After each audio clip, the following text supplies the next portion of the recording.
Greetings, ladies and gentlemen. My name is Tariq Masood. I'm a professor at the Harvard Kennedy School of Government and the faculty director of our Middle East Initiative.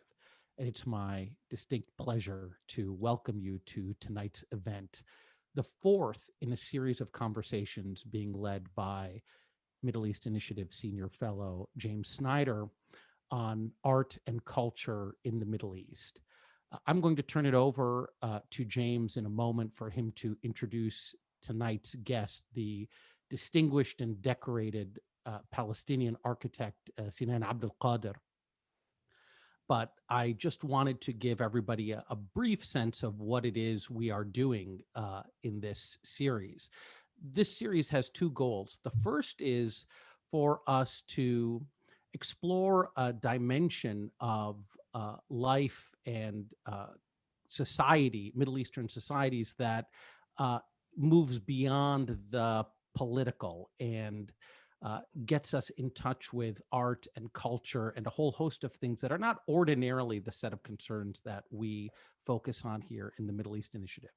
The second goal of these events, I think, is to have our audience be in touch and in communion with one of the great minds and great communicators in the world of art and culture, and that is our host for this evening, James Snyder. So I will now turn it over to James. Thank you, James. Tariq, thank you. Thank you for that introduction, and thank you always for such nice words. You know, this is the end of our first season of these talks. And of course, when we envisioned them, we thought that once a month we would be in Cambridge, we would gather together in person. These would be opportunities to bring great and articulate personalities from the Middle East to be with us together in Cambridge. It's happened a little bit in a different way. I have to say that it's actually been a lot of fun through this season. And of course, we're already looking forward to the next. This evening is the closing talk for this season. Just by way of reprise, we started 3 months ago with the conversation between Tariq and me, which was called Power of Place.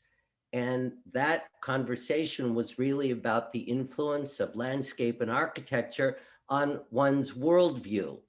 You know, for me, it was about my personal experience in growing up and how notions of landscape and architecture really inform my thinking going forward. And it's something that stays thrilling for me all the time. From that, we moved to our second conversation, which reflected on notions of monotheism and how times like today resonate with the times when monotheism was invented in the Middle East, and the narrative from 3,000 years ago to today, and really the incredible resonances between the challenges of those times and challenges of today. And then last month, our conversation was about Israel and Palestine on screen, talking about interpreting the complexities of today's Middle East, doing so with honesty and accuracy, and surfacing personal and emotional narratives and truths through the mediums of film and television. Tonight, our conversation is called Antique Inspirations, New Creations. It's going to be a kind of synthesis of all of the conversations that preceded this one throughout the fall. And this evening is really going to be about the narrative of an evolving vocabulary of art, architecture, and design across the Middle Eastern landscape. And really, this is a story that is exactly about the power of place and the story of power of place, set against the backdrop of the times in which vocabularies for art, architecture, and design are created. You know, we could start this conversation way back in biblical times. We could talk about wandering in the desert. We could talk about the first cities in the Middle East, but we're not going to go back that far. We're really going to come more to the modern era. I think we'll start with the Ottoman period, and we'll come into the time of the British Mandate in Palestine and the founding of the State of Israel. And then we'll come to the architecture today that is across the landscape, or we might say the landscapes, of Israel and Palestine today. We couldn't actually have a better speaker for this conversation than Senan Abdelqader, who is a really superb architect born in Taipei, which is an Arab town in central Israel. Senan started his academic studies actually in civil engineering, and he left Israel to go to Hamburg in Germany in order to begin his studies. He studied architecture in Germany. In 1995, he opened his first studio in Jerusalem. And then 20 years later, in 2015, he moved his studio to Jaffa. He's taught through all these years at Bezalel, the Academy of Art and Design in Jerusalem. And actually, he was the first Palestinian to be designated a professor in Israel in 2016. His focused teaching is very interesting and entirely tied to our subjects for this evening. His focus tends to be on notions of the formal and the informal, or notions of urbanism, but informal urbanism, and then notions of rural and urban, the contrasts between and the resonances between rural and urban landscapes. This is a kind of introduction to what our conversation is going to be about. And really, I want this to be a back and forth between the two of us. So I'm going to start even now with questions for Senan. And my first is, from Taipei as a little kid, how did you zero in so quickly on the idea of leaving the country to go to Germany to study engineering? Well, first of all, good evening, and thank you for this invitation and for the kind introduction. Well, my family background is a little bit complicated, since it's go through, moving from place to place before 1948 in Palestine under the British mandate, and later on in Israel. Going or moving to Taipei. Originally, my family comes from near Jaffa, the well-known Arab Jewish city today. It's a part of Tel Aviv. And I think that it was a big influence of my childhood, being between these two geographic or places between the urban, as you mentioned, and the rural places. I'd surprise you if I say that you mentioned that I started studying civil engineer in Europe, but I goes to Europe first with a notion, or actually with a hobby of which I have had as a child, playing with camera as a cameraman, and later on was my interest to be a regisseur. And for this, there were very limited opportunity to study in Israel and to have a liberation. So I decided to go to Germany to study there. I found myself after 1 year of having language courses in German and meeting different people who influenced actually my start that time by convincing me to go to a realistic, if you can say, practical profession. And that was not the time for cinema. So I don't know how I came to civil engineer exactly, but later I found myself through the civil engineer field going to architecture. So this is how it starts, actually. And I stayed there for 15 years, finishing my study and to the second degree, and then I started to work there in Germany for a while. It's funny because, Senan, you and I we speak to one another quite often, and our conversations can be conceptual and ideological. It's funny to think that your career path was based on pragmatism. What I find really interesting, though, is that whenever we speak, somehow our conversation about history in the region goes back to the Ottoman time. And, the Ottoman Empire was vast. It reached deep into Europe. It reached into the West. And today, many architects, most architects that we know in Israel have studied there. Their careers began there. And for me, it's really fascinating that you went to Europe and you stayed. I mean, really, you started your practice there before you came back to be in the Middle East. And I'm wondering if going to Europe, being in Germany, absorbing your education there, seeing the landscape and the built landscape there, did this give you a sense of grounding in the resonance between the East and the West, which is really a lot of what the Ottoman Empire in the Middle East was about? It was about bringing the West to the East. And that's really what the continuing story that we'll talk about from that moment into the Mandate period to today is about.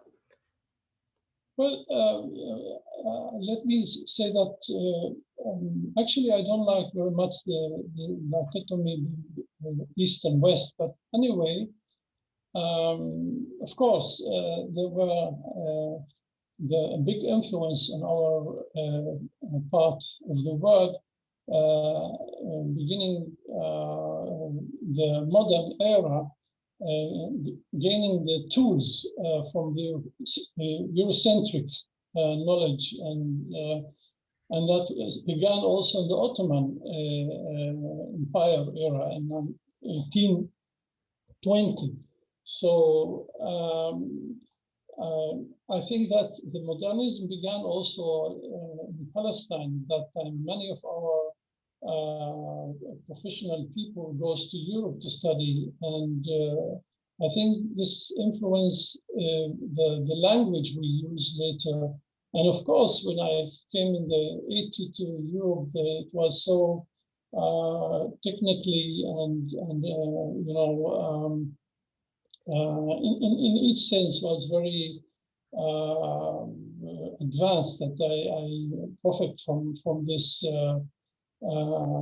you know, study in German, and I can say that I still carry in my background a lot of what I learned in Europe in general, but specifically in German, and you know about the influence of the international steel and the Bauhaus and so on. They still part of how I do think and analyze my way of work or the way I do think. Yeah. You know, it's interesting that you've zeroed in exactly on that and on this period of international modernism coming to the Middle East. And of course, this happened during the Mandate. It happened between the wars because all of these architects who were absorbing international modernism came to Palestine. And their coming there and their arrival there happened to coincide with this period of the Mandate. And for me, it's a really fascinating time because I'm a sort of dyed-in-the-wool international modernist. And when we moved to Israel and I saw the remnants of all of this architecture from that period, and for me, it's quite stunning. And there are lots of examples that are especially stunning. And we're going to talk about this for a little bit, but my first question about this is to wonder how in your own work, this notion of bringing that language of international modernism from the heart of Europe to the Middle East during the time of the Mandate, how much that means to you and how much of an influence it has on you and your work.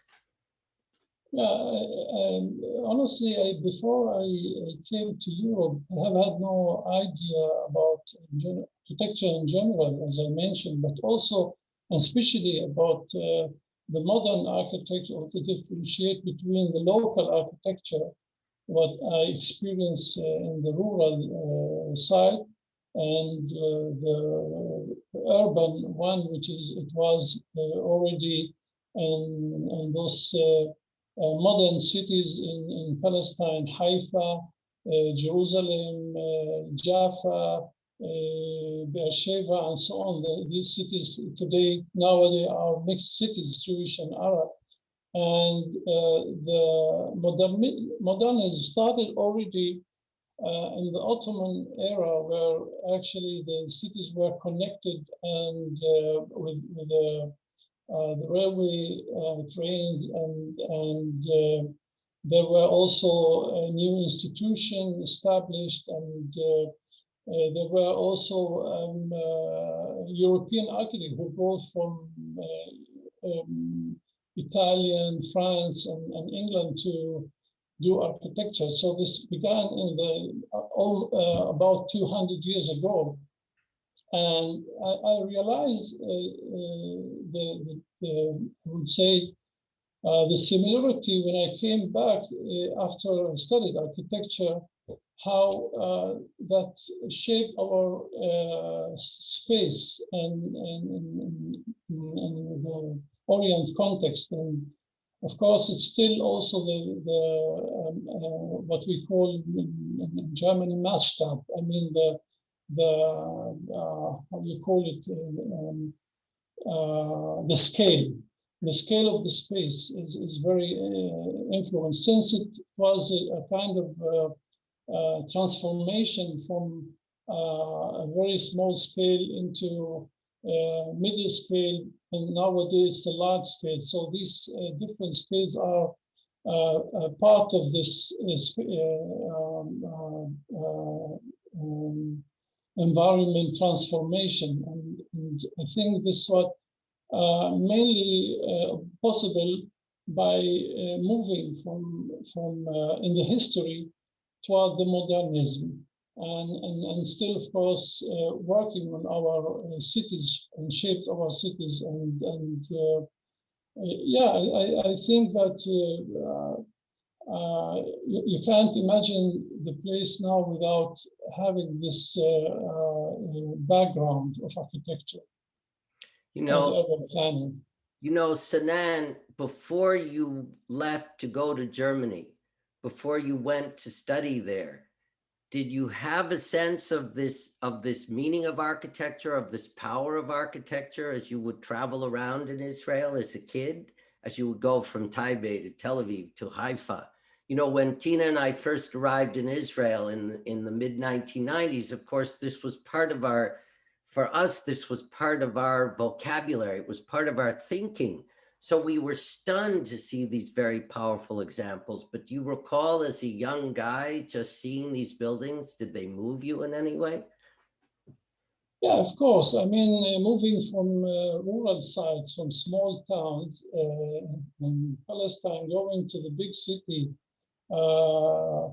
and of course, Tel Aviv, for example, as a Bauhaus city, was very attracting and special to me. But also, if you look at Jerusalem, which has the mandate architecture, there was a contrast between these two cities. One is very liberal and the other is conservative. So this also gave me quite to understand the differences between the social aspects of these cities and so on. I want to take just one example from that period, and let's talk about, for a moment, let's talk about the Rockefeller Museum in East Jerusalem, which the Israel Museum is proud to be the custodian of the Rockefeller Museum. We're just going to look at two images here for a moment. Here's one of the front of the building, and then we'll just look at one which is of the interior courtyard. And go back for a moment to the facade, to the front of the building. So, this was built by Austin St. Barb Harrison, who was the classic mandate modernist who came from the UK to build the Rockefeller Museum. And it was built in the late 1930s in order to house the indigenous archaeology of the ancient Near East excavated in the region from Neolithic times to the first temple period, the second temple period, and then to the pre-Islamic period in Jericho, then to wood-carved panels from the Al-Aqsa Mosque, and then to the lintels of the Church of the Holy Sepulchre. So the idea of this museum, which was a mandate modernist project, was to bring that indigenous narrative to life in the region. We can remove the image now and just continue the conversation. For me, this was a very powerful place. It was like a great ocean-going vessel sitting on a rock, proudly looking over the Temple Mount and the old city. For me, it was always very moving, and I thought of this as a great example of East meets West, of the Ottoman Empire merging with the modern period in the region. But what's your response to that architecture and to the content of the museum? Yeah, James, you know, of course, it's an iconic architecture, and it's a very special place. But I have to make clear that my first visit there was, of course, after I came back from Germany, and 10 years later, it was 2005, I had been asked to work on the central business district of East Jerusalem, which is very close to the old city, from the northern part of the old city walls. It's actually the area between, who know this, from the Damascus Gate to the Rockefeller Museum until Sheikh Jarrah, which is about 1,000 square dunam. And of course, it's include the Rockefeller Museum itself. And that was the first time I've had to be there in order to think about how to involve or to bring it into the urban ensemble. But this first visit, immediately after I was impressed from the early modernism in our region, I immediately, I have to say, lost this enthusiasm, and it was transformed into a kind of disappointment, because it's actually symbolized to me the power and the authority in this place. There were no Arab there, actually. There were some maybe worker who are going in the corridors, but all of scientific and people who managed to govern in this place were Israeli, who actually control the heritage, the Arab heritage, that I can't have a real, touch to it or an access. And when I want to do any or give any idea about the architecture of this place, to connect it to the surrounding urban side, it was very difficult, because they were very conservative to agree or to accept this kind of idea, to open it to the public in sense of continuous space. I mean, the background of this facade you've shown, there is a big garden which is not accessible for the residential or the residents surround this area. So it is really a kind of iconic building, but it's separated from its surrounding area. This is the feeling that you have there. This is how I do know it. You know, you're speaking exactly to a point that I want to stay with for a little bit, because for me, as a museologist, Rockefeller Museum is something really quite extraordinary, because it celebrates the indigenous culture of where it is. It was built to accomplish that. And frankly, today, almost 100 years later, it's one of the few examples remaining throughout the Middle East of this kind of colonial museology, built by another culture, but on site in order to preserve and give reverence to the culture of a place. At the same time, you're right, it stands proudly on a rock overlooking the old city, but in a way, it is more like a fortress than it is like a celebration, like an ocean-going vessel that celebrates its presence on the sea.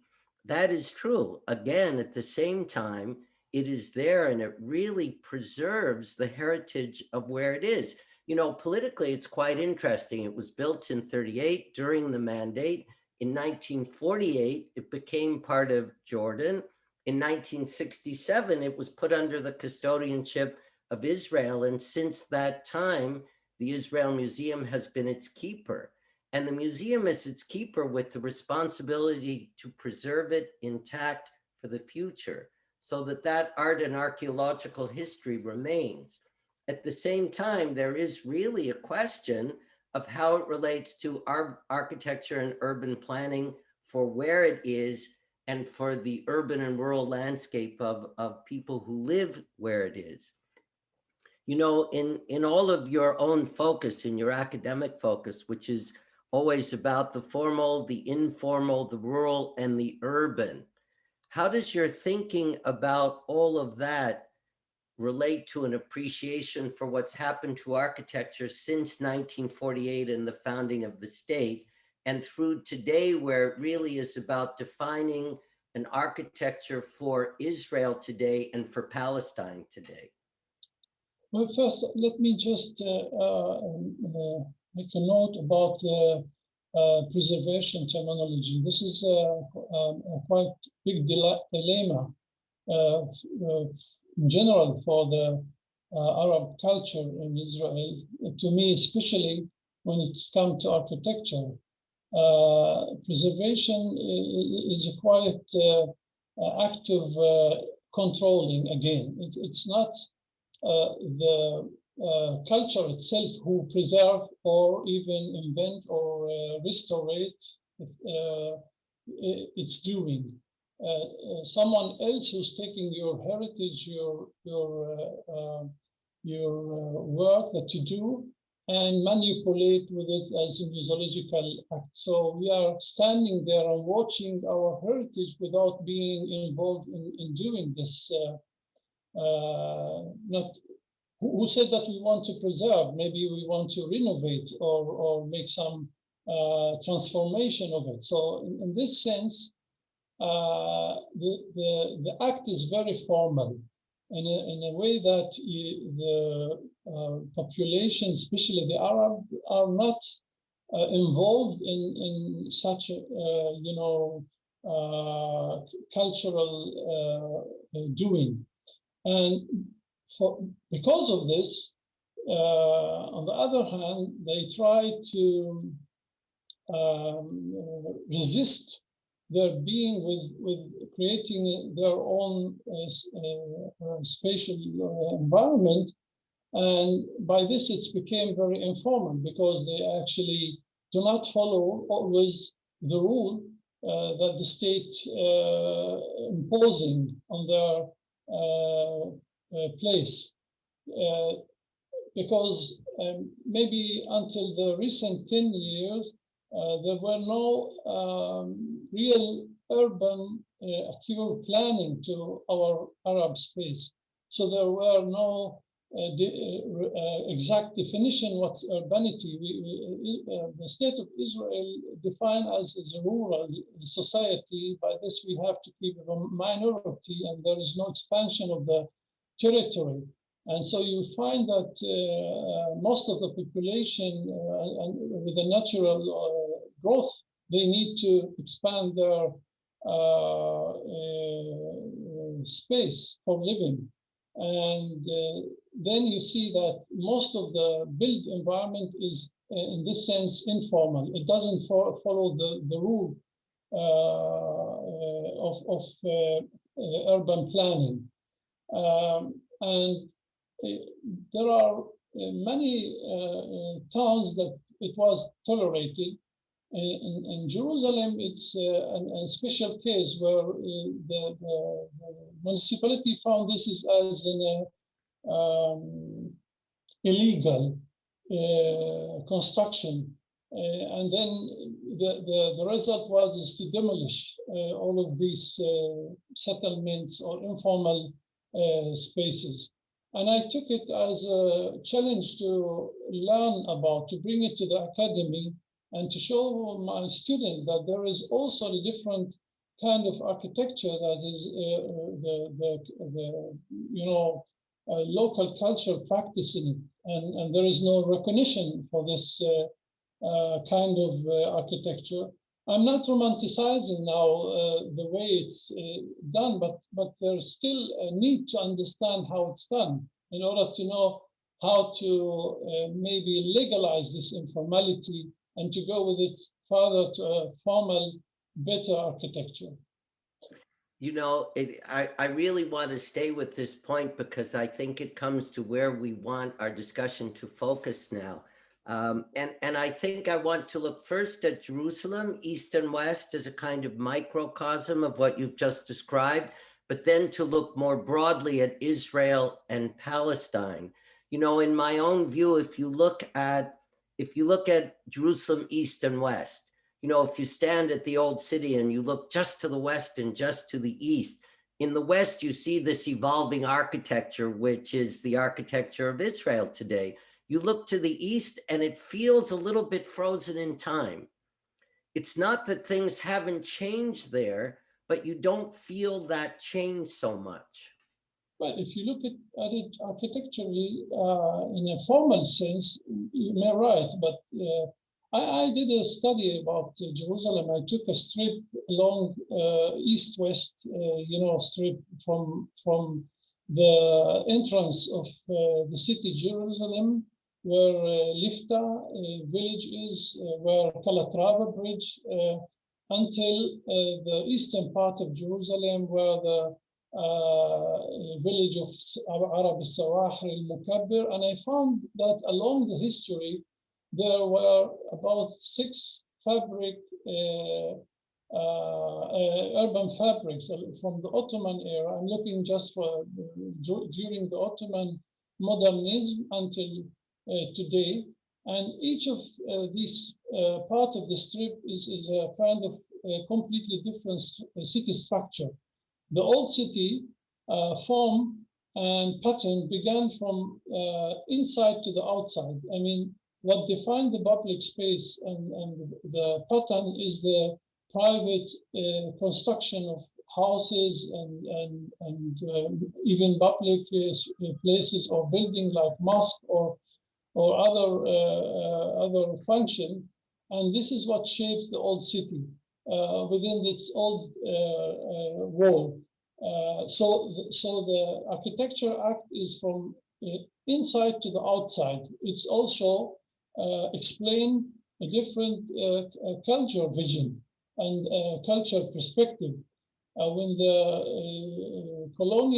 British colonial came, they actually tried to demolish all the space around the old city in order to keep a green area or zone to make the old city as an object, which is the religious part of the city. And the modern state is actually kept away from the old city in order to have a buffered zone between the old and the new. And by this, there you see that you have a different character of the city, and the old city walls became again like a museological screen instead of touching it as it was in the Ottoman area that you can build on the old city. And this also shows how the urban fabric works under 2 culture perspective. But in the 30 last years, we see that in the eastern part, there was a natural growth by the Arab community. They build or construct their space without planning. I mean, planning in sense of strategic planning. There were no master plans for urbanity or so on. So it was not frozen. It just looked like something old because it's not well modern organized, if you want. And it's a very different pattern than what you see in the western part of Jerusalem. You know, it's interesting. I want to continue I'm with trying not to make very long. No, and I want to stay with the question of an evolving architectural language today across Jerusalem and across Israel and Palestine. But before that, I want to come back to the mandate for a moment. As a diehard modernist, and this is not a political observation, it's about architecture and urban planning. Some of that mandate modernist architecture is so stunning, you think, what if the mandate had stayed? What would Jerusalem look like today if the mandate had continued? Again, not politically, just in terms of architecture and urban planning. I think you started to say it already, but elaborate on that. Yeah, no, you know, James, I don't think that colonial, you know, city or architecture have left us ever. It just continued. The Israeli took this rules, or how do you call it, the law for constructing and planning, and just develop it into modern tools. So Israel tried to be also very European in a way. And also I think the Arab, we didn't succeed to really do this because of what I tried to explain before. We have a formal side of this spectrum of doing, but we have also the informal one, which happened on the Arab side. So even we don't have this mandate, as you call it, period, we're still practicing on this phase of you know what they create for us. And you can see it also in the whole Arab world, in Egypt, in Iraq and Syria. So this heritage culture being grown, continued actually under the nation state. You know, and it's interesting because it's two narratives that have to join together. One is about architectural detailing that does emerge from within. And the other, of course, is about broad planning, urban planning, architectural planning, which can also come from without.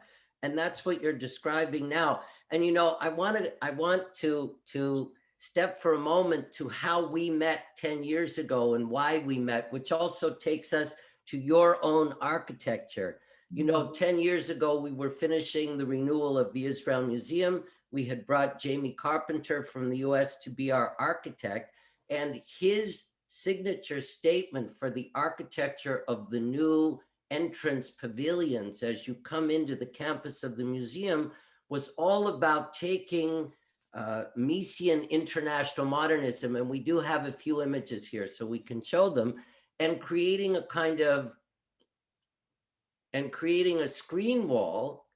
And in Jamie's case, we used, here, go back to the first image, you know, so these are Messian pavilions with glass curtain walls, but because of the strength of the light in Jerusalem, Jamie created these shade walls, these shade elevations made of glazed extruded terracotta in this louvered elevation design. This is the exterior, and in the next image you see from the interior how it modulates the strength of this light. And then in the next image you see the magic of the space between the glass curtain wall and the louvered elevation that provides shade. And of course, this comes from the history of the mashrabiyah, you know, the screen wall, which was pervasive in Ottoman time. And if you go to the next images, you'll see that exactly when we were building the renewal of the Israel Museum, Senan was completing his mashrabiyah house in Beit Safafa, where he lived in one of the Arab neighborhoods of Jerusalem, where he created the same mashrabiyah, the same exterior wall, the shade wall, but in his case, as you see in these images, using concrete block to accomplish that goal. And in the third image, which is so magical for me, because for Jamie, it was the space between the glass curtain wall and the terracotta louvers. And for Senan, it was the space between the glass curtain wall and these perforated concrete blocks. And, you know, I read about this story. Jamie was in Jerusalem. We came to meet you, and it was an incredible moment for me because here were two architects, one from here and you from there, one from New York, you from Jerusalem, and interpreting with different materials and different languages, but accomplishing the same goal, which was to create a living environment with modulated light, enjoying and experiencing the intensity of the light of the region, but using architecture to dial that light down in a beneficial way. And I thought it was extremely powerful. And for me, it was all about, it wasn't the big picture of urban planning. It was adapting in a very local way, and yet in a very contemporary way, which is what you were doing then. And for me, it was a very celebratory moment to understand and appreciate that. Well, thank you for bringing this example. Actually, I can through it describe exactly what I tried to explain before. It's on one hand, it is a kind of creation where the aim of it was to create a catalyst of urbanization by doing this iconic effect of the screen, of this surrounding curtain wall, which is built by or done by concrete construction, very taking it to the very thin dimension, 20 by 20 centimeter column, which is actually fragile, very fragile. But this grid is carrying into it a very heavy stone, which is mass stone, which replaced to me this caricature architecture, which left us, the British left us actually cladding the building with a thin stone like a ceramic. And I wondered always, why do we still use stone in Jerusalem? It's just because this is the law, as we discuss, of the British mandate to bring to Jerusalem this material, and to my how I understand it is to impose it instead of give Jerusalem a little bit liberation from just one material. Anyway, the idea was actually on one hand to go back in our Islamic Arabic history and to find the right element, al-Mashrabiyya, which actually allowed to make a barrier between the private and the public. I mean, when you are inside, you can see outside, but you can't see into inside. This is one thing, one effect which is very important in the traditional Mashrabiyya. But it's, of course, in the history were done by wooden ornamentic. You can see it very much in Cairo, again in Syria or Iraq, cities and architecture. And I use it, transform it into stone. It's actually the first, I would say, stone Mashrabiyya which done in Jerusalem in this scale. It's about 16 meters long and 20 high, and it's on all sides surrounding the building. So it's a huge mass, and it was also to create a place where I can develop by time the program, which was very limited again by the master plan. And it's a kind of a tricky thing where I try to interpret the program with the time inside this screen in order not to be, against the rules. So this Mashrabiyya, it's on one hand, it's in architecture ornamentic in such a big scale, urban scale. On the other hand, it's of course also contain this climate effects by bringing the light inside, and it's also where you have shown this section of the building. You have this gap between the glass screen and the stone screen. You have a chimney effect where the warm air can go up and make a circulation into. So it's also an environmental aspect of architecture. But the main thing was how to somehow to manipulate, bringing a lot of or bigger program as it was allowed in that area. As I mentioned before, there is a limitation of number of units for the Arab neighborhood, and by this I could bring more than what normally you can do in such an Arab neighborhood. We could bring more residential unit into this screen. So it was also served as an example for nowadays. I see that many buildings are imitating this, not in the architecture, but in the concept. So yeah, in this sense, it was necessary to create the Mashrabiyya from one hand as a facade, but also as a political statement, if you want. Well, it's one residential project, but you packed a lot into it. And really, you were synthesizing a long tradition from the Ottoman Empire, from the region, from the Middle East, which was specific to creating comfort in the setting there, but you're using a contemporary vocabulary to accomplish it. And there's magic. And, for me, 10 years ago, it was so thrilling to see that Jamie was creating his own interpretation, given his training and the vocabulary that he created over here in the US, in New York, and was accomplishing or working to accomplish the same goal. And you did accomplish there, and there's a lot of magic to it.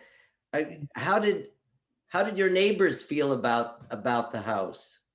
There's a very distinct character to this house, and I don't want to say that the rest of the street has a uniformity to it, but the rest of the street is all of one piece. And what you did, of course, stood out from it. What did the neighbors think? Well, at the beginning, it was surprising. I mean, very early beginning was also a little bit shocking because in Jerusalem, they used to see this stone facade as a massive one, closed one. And you have always this quadrat opening, very traditional and so on. So they saw this, kind of lattice screen that it was very, refreshing. I think nowadays there is a new young generation who really like it, and many comes there to make a study of it. So it's actually encouraging me to come with these new ideas now. In a conservative place. Do you feel that a new architectural language is emerging there? Is emerging around you, and do you feel that there is an Israeli vocabulary and a Palestinian vocabulary, or do you see that one vocabulary is emerging that can work across the landscape in an urban setting, in a non-urban setting, and that architects are just looking at that language and evolving together? Yeah, I would say that many Israeli, of course, Arab architects who looked at this kind of architecture are inspired from it. They brought it also in different places like Jaffa and Haifa, and in different, of course, forms and shapes and technique. But I think the Mashrabiyya became something, if you are talking about especially the Mashrabiyya in general. I'm talking about the Mashrabiyya house as an example, but I'm speaking in general. Do you see now, 10 years later, do you see a new language evolving, which is being embraced broadly by architects? Yeah, that's what I meant. This was a good example to how you can actually take your history and bring it into the contemporary in a modernizing way of work and technology. So I think, yes, and of course, we have the opportunity to exercise this with our students. Each year I bring, each semester, my student to my project, like the Mashrabiyya, and we are talking, discussing, and I see today that we have I'm teaching about 22 years now, so I have at least one generation where I can now, they are my colleagues, and I see that they bring in fresh architecture, which include also Arab heritage in the local architecture. You know, you're leading me to the last two questions that I really wanted to raise with you. Some of us, as you know, have this deep-seated devotion to Jerusalem. It is our city. But 5 years ago, you moved your studio from Jerusalem to Jaffa, and you moved your own home from Beit Safafa from Jerusalem to Neve Shalom, which is a more rural setting. Why did you do that? Well, it's a complicated thing. I didn't tell you that.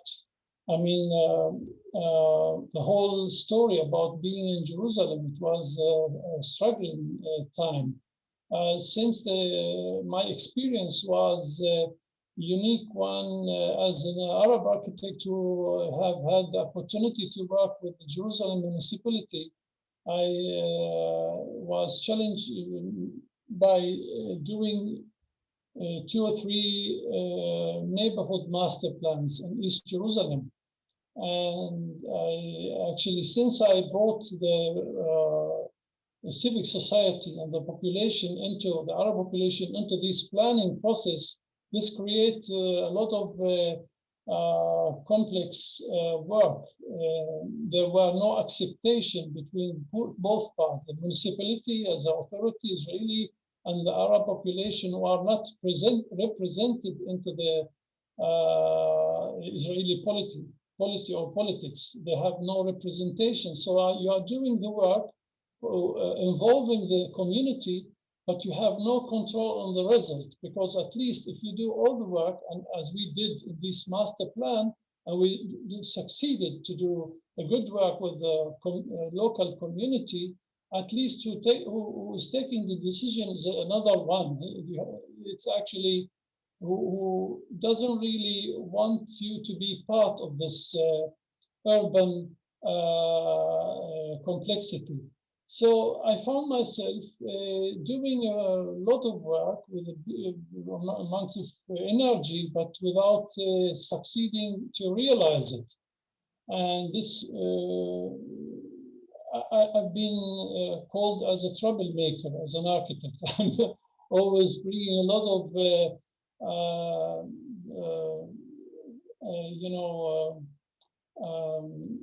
resistance in the community. So I was forced to leave Jerusalem because many of my projects were stopped by the municipality. And I found that going to a place where I can have a little bit more freedom in a quite big city, and I mentioned at the beginning of our conversation that Tel Aviv / Jaffa is representing the liberation, I would say. And there I couldn't. They asked me to come and to work there, actually, and to work especially for Jaffa. Now I found myself with quite good work doing new architecture for Jaffa and trying to bring some new ideas to the modernized with a local language, architecture language in Jaffa. But at least I found that to live is neither or. Jaffa or Jerusalem were the right place. We choose to go to Neve Shalom because it's a place where Jewish and Arab live as a microcosm for the Israeli society. And I'm happy to be here because here we can finally realize this one, if you want, community of Jewish and Arab trying to innovate a new example for together living and so on. You know, for me, your move to Neve Shalom exactly expresses a kind of optimism that we need to have about the future. As you know me over this last decade, I am pathologically optimistic. And for me, challenges are opportunities. And the fact that you have have anchored yourself now to Neve Shalom means that it's not about Jaffa instead of Jerusalem. In fact, Jerusalem remains with all the potential that it has always had. And really, the last thing I want to discuss together is your forming idea for a new institute for the study of Arab culture and the visual arts, architecture, and design, something which for me is very exciting. And because of our work in the Jerusalem Foundation, which is really about embracing the rich cross-communal texture of Jerusalem as a model for the rest of the world, the idea of an institute which wants to examine the strength and beauty of these threads of Arab culture across the arts today is something that's quite exciting. So can you just mention a little bit about your vision for this institute? I'm happy to thank you for this question, because I think that after 22 years academic experience, but also professional one, and especially when I trained a lot of this informality of architecture and urban planning vis-a-vis the formal planning, I found that there is a big gap, and even there is even quite no idea about this Arabic heritage of not just architecture, art in general, and visual art, and literature, and so on. And the idea of the institute is actually to establish this kind of knowledge into the and to integrate it into the Israeli academy, and to bring our or to open to our student to complete the discourse and to influence the discourse within the academic research with Arabic knowledge about history and other fields. I mean, I think that we know very few in Israel about the Arab world and the Arab history. It's quite Orientalistic how we learn it, and I do believe that the Arabs themselves have to be part of this discourse, and not just to learn what they ought to absorb the Western education or culture. We can also be part of making the world a better place, actually, at least. Well, you know that I endorse that vision completely. And actually, I want now to invite Tariq Masood to join us for this last part of the discussion, because this is exactly one of the subjects that Tariq and I discuss all the time, about really seeing Jerusalem as a platform where you can bring together all of these threads, all of these cross-communal threads, where Jerusalem can be a pretty exceptional example.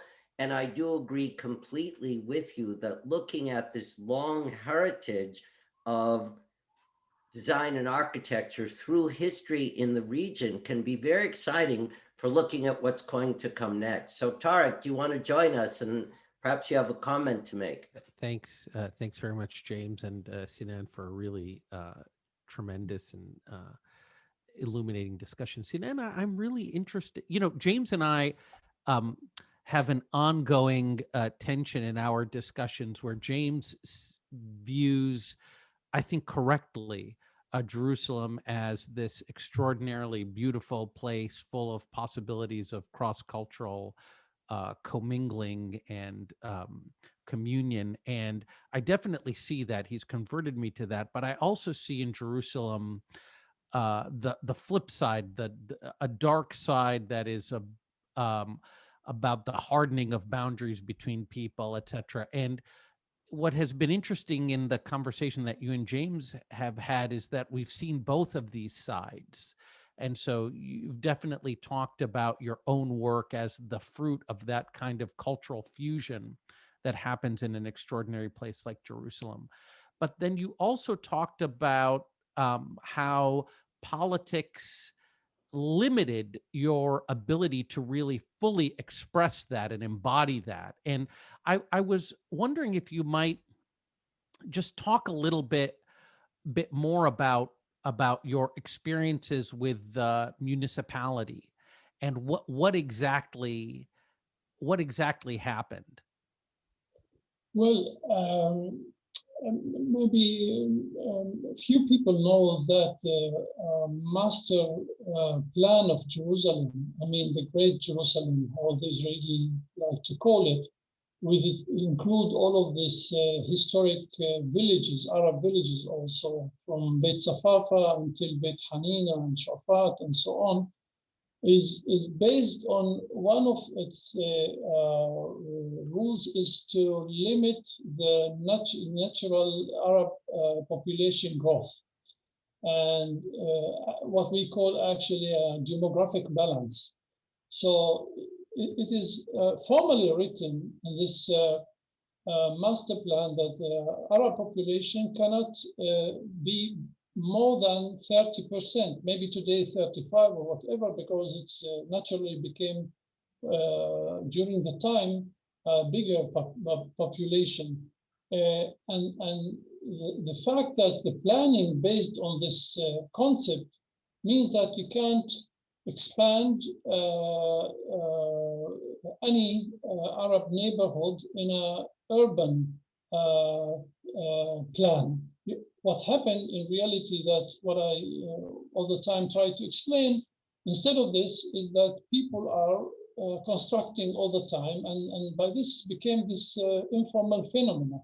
Informality is, by the way, is a very old historic thing that happened everywhere in the world. Mexico City, in Cairo, as you know, Tariq, where you know, you have the ashwaiyat, what you call, and so on. But every time it comes from a different reason.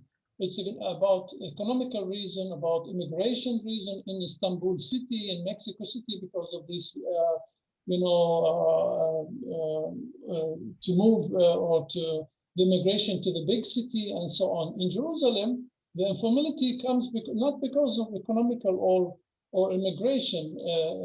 It comes because of this restriction, not to allow the Arab population to exercise or to experience their natural living. So many of the new generation are moving out of Jerusalem, going to Bethlehem, going to Ramallah, as you know, and so on.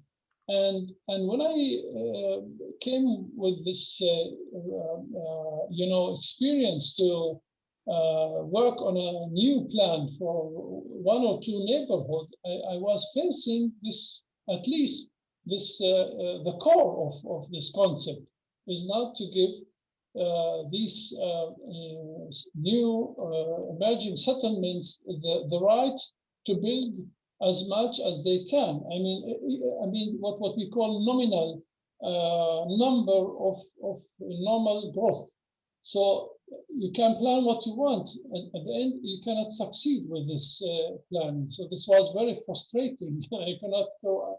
I actually in a time I was considered as a collaborator. If I'm working with the municipality, so I'm against the citizen. But all the time I was actually trying to do my best to plan in better condition for the population.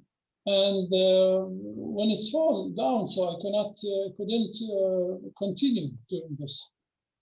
You know, Senan, and by the way, I should invite people. We have a little bit of time for questions. So if you raise your hand, we'll be able to call on you and you'll be able to ask a question of Senan or James. But you know, Senan, you mentioned that this last point about somebody in your position being in that kind of in between space between the Arab community and the Palestinian community and the citizenry of Israel. That on the one hand, as you work with the municipality of Jerusalem, you bump up against some hard limits there, but then you also referred to the fact that the mere fact of working with the municipality is sufficient to render you a collaborator in the eyes of some of your fellow Palestinians. Do you see that latter phenomenon? Do you see any potential for that to be to lessen? To how can somebody like you, who has so much obviously to contribute to the Palestinians, both who live in Israel and who live in the West Bank, how can you transcend that initial impulse that people might have to see you because you're somebody who fuses East and West, to see you as somebody who's bringing something alien, somebody who's accommodating, call it what you will, occupation, etc. What's the strategy for transcending that? I think this is how I came to this institution and work, in a sense, to make the individual involvement, to transform it into a collective one, and based on knowledge, and even to start with the academy, with the education. I believe that since I'm teaching before I started in Tel Aviv University in the 90s and 2000, and now I'm in Bitzalel in Jerusalem, I'm now meeting my students working in these municipalities in Tel Aviv, and I'm sorry to say that that most of them are going out of Jerusalem instead of staying there. But I believe that anyway, if this kind of work will come institutionally and collectively, so I think that we can at least influence some of this policy, because the population will stay there, and you have to transform the place into urban. You can't keep it informal all the time. It's a kind of damage and for the city. So I believe this have to be a collective effort. You know, if I could just jump in here, this is why I find Senan's idea for the Institute so exciting. Because, in a funny way, it is this sort of tension between formality and informality. And an institute like this is an opportunity to percolate ideas with those rising in the system. So you're not making it academic per se, but you are allowing this kind of thinking to percolate. And in this way, informality becomes the next new formality. And instead of beating your head against the wall of a kind of hierarchy that won't change quickly, you can actually open the door through creative thinking about architecture and design. And it's happening already.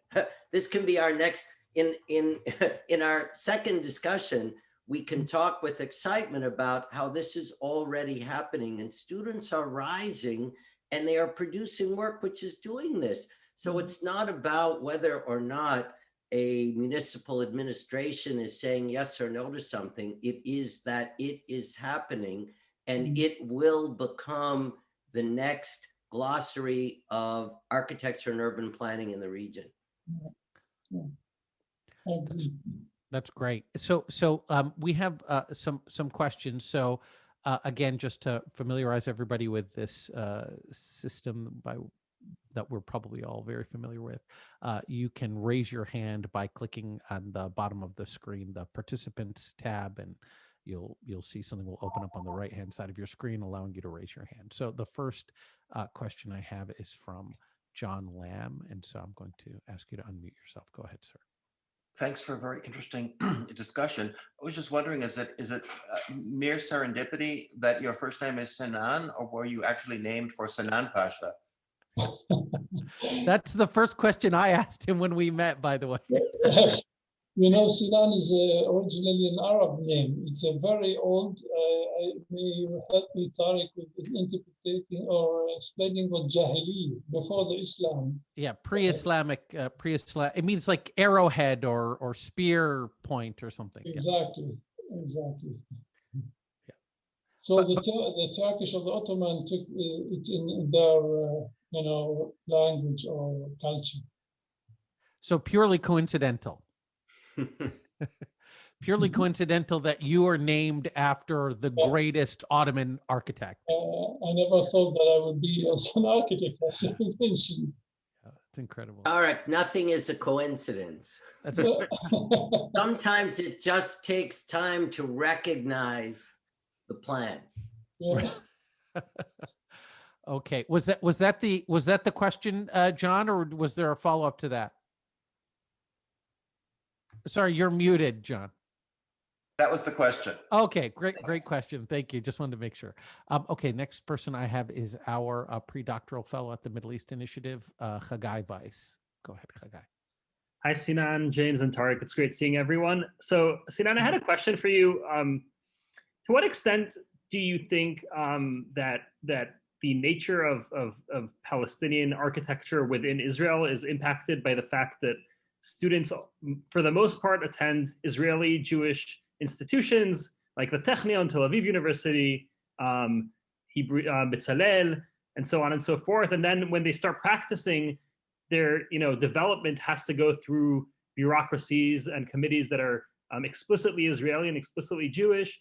And to what extent, like, do you think that, or are you hoping that the new institute that you're opening is going to shape and shift the nature of Palestinian architecture in Israel? Again, I hope that our involvement and maybe more and more academic and institutional work as artists and architects and intellectual in general, Palestinian intellectual in Israel, but also in the West Bank, and so can be much more appreciated in order to bring this discourse I mentioned. And as I said, I have now 2 or 3 courses at B'Tzalel, but I see that many Israeli or Israeli students are tracked and showing very big interest to know. And they say that it's not anymore Orientalism. It's now the right. I mean, you come with the origin if you want discourse. It's not to look on the place, but from the place itself. Yeah. So we have to do a lot of research and to go to document and to analyze and to open all the spectrum of knowledge about the Arab culture in general. Great. Senan, I have a question here in the chat that I'll read to you. So this colleague is asking, what connections do you see between the change in attitudes to architecture as you described it and the potential change among young people's views about engaging across communities? Well, first of all, what's important to do is not to continue imitating and looking at visuals and journalism, but to go and to look deep and above all to make a serious research in order to bring this cultural heritage into the contemporary discourse. And for this, you need really to make a big movement into the academy, not just with 1 or 2 courses, but realize that this is part of this context. And this is, I believe that if you influence the education, this can bring people on a different level and to stop the antagonism or this way of superiority, looking at indigenous in such a way. Senan and James, I'd actually be interested in your view on this, and then we should probably wrap up. But, one of the things that I find fascinating whenever I go to Israel and the West Bank is that is a place where this fusion of East and West, which is something that I think I'm just genetically engineered to yearn for and to appreciate. It's everywhere in Israel, and in particularly, when one visits Jerusalem, whether the architecture is new or old, there's an authenticity to all of it, right? That, there's this emphasis. Your building, for example, which is very much a modern, you build modern buildings, but they are very authentic. They look organic. They look like they emerge from that landscape. And that's frankly been my experience of all of the architecture in Jerusalem. It really does. The new and the old feels very authentic. And I want to ask you, as an Arab, to compare, what has been done in Jerusalem and the preservation of a kind of architectural vernacular in Jerusalem with another holy city, which is, my holy city, which is Mecca.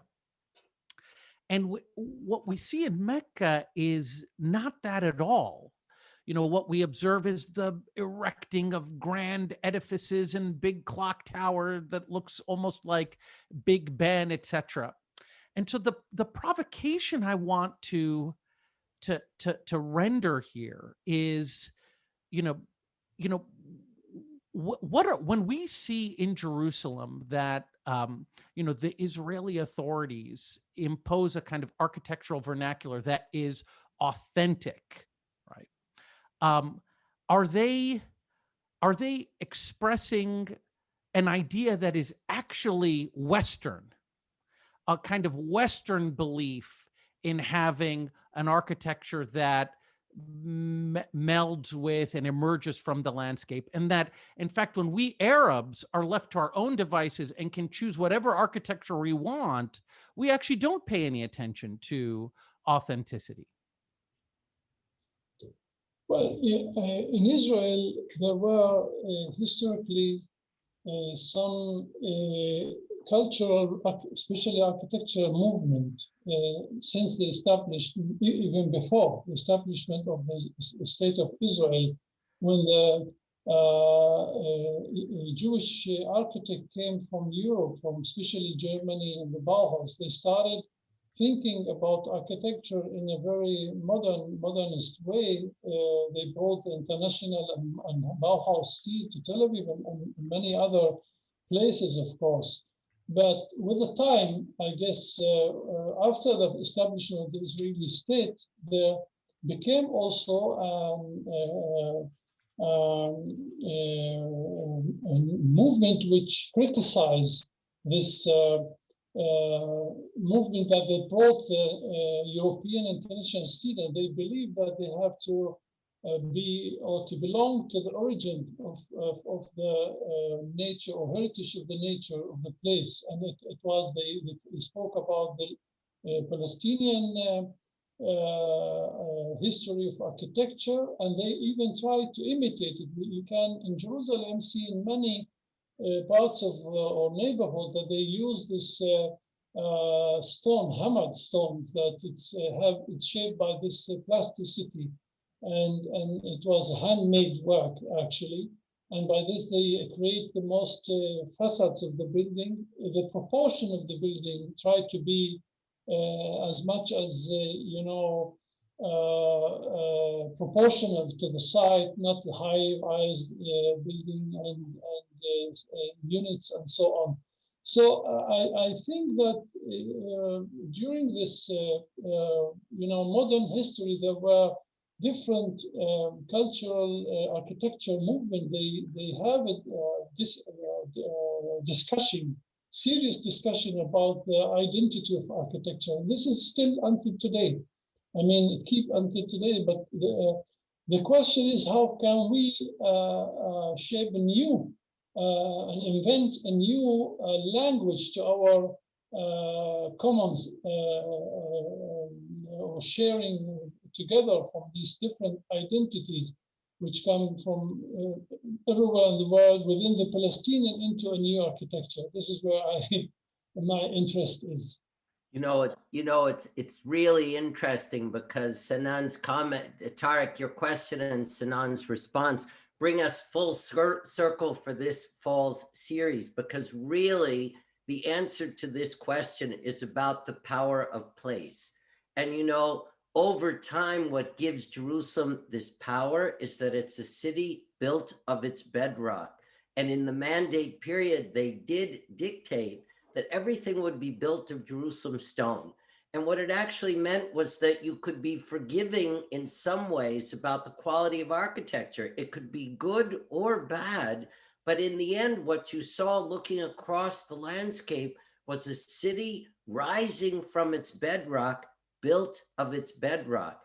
And this idea of rusticated stone, which is part of a long, long Palestinian tradition, and the way that Palestinian stonework is accomplished is something that it's beautiful and it is powerful. And that is what gives Jerusalem this meaning that it has when you see it and when you experience it. And it is about power of place. And what Senan says about letting this percolate, having students grow up to embrace this heritage and then create new architecture based on these tools, on this toolkit. This is what will take us to the future. And so, Senan, thank you for that comment. It really, for me, it was a very nice conclusion to all these conversations this fall. Thank you again for inviting me and giving me this opportunity. Hope to see you in other sessions. Thank you so much, Senan and James. We had some other folks who had questions, but we're not going to be able to get to them.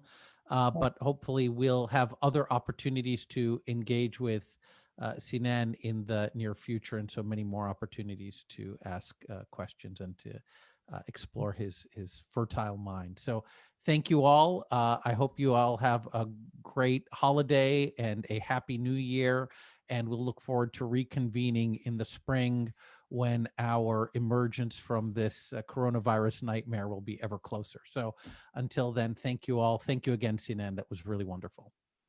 Happy Christmas and thank you. All right. Thank you, Bye. everybody. And Tarek, thank you for this fall series. It's been a real pleasure to do this. James, thank you. You're the mastermind, and it really has been a great pleasure. All right, everybody. Bye-bye.